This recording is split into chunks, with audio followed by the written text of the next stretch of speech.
Pandian store சரியில்ல. அடுத்த வர எபிசோட்ல நம்ம பழனி இருந்துட்டு, "தயவு செஞ்சு என்ன புரிஞ்சுக்கோங்க" அப்படின்ற மாரி வந்து சொல்றாங்க. பாண்டியனும் கோமதி இருந்துட்டு, "நீ எங்களுக்கு செஞ்சிருக்கிறது ரொம்ப பெரிய துரோகம். அதனால இனிமே இந்த வீட்டுக்கும் உனக்கும் எந்த சம்மந்தமும் இல்ல" அப்படின்ற மாரி சொல்லிடுறாங்க.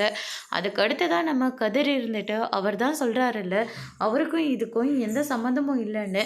அப்புறம் எதுக்காக சும்மா மாமாவ போட்டு இவ்வளோ தூரம் கஷ்டப்படுத்திட்டு இருக்கீங்க? மாமாவுக்கு தெரிஞ்சிருந்தா கண்டிப்பா அந்த கடைய வேண்டான்னு தான் சொல்லியிருப்பாரு. இத்தன வருஷமா மாமா நம்ம கூட இருக்காரு. ஆனா, நீங்க இவ்வளோதான் மாமாவ பத்தி புரிஞ்சுக்கிட்டதில்ல.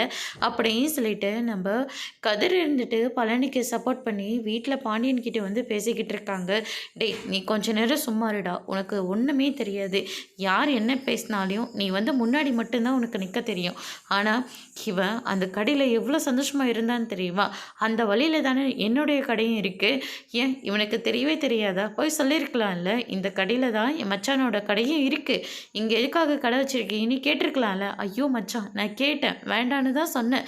ஆனா யாருமே என் பேச்ச கேட்கவே இல்ல. எல்லாரும் எதேதோ சொல்லிட்டு இருக்காங்க. என்னென்னமோ காரணமா பேசிக்கிட்டே தான் இருக்காங்க. என்னால எதுவுமே பண்ண முடியல. அப்படின்ற மாரி பழனி வந்து சொல்லிட்டு இருக்காங்க. பாண்டியன் இருந்துட்டு, நான் சொன்னது சொன்னதுதான். இனிமே இந்த வீட்டுக்கும் உனக்கும் எந்த சம்மந்தமும் இல்ல. எக்காரணத்த கொண்டும் இந்த வீட்டு படியே நீ மிதிக்கவே கூடாது.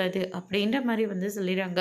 அதுக்கு அடுத்ததா கதிர் இருந்துட்டு, "நீங்க பெரிய தப்பு பண்றீங்கப்பா" அப்படின்னு சொல்லிட்டு பழனிக்கு சப்போர்ட் பண்ணி வந்து பேசுறாங்க. அதோட இன்னைக்கான ப்ரோமோ முடிச்சிருக்காங்க.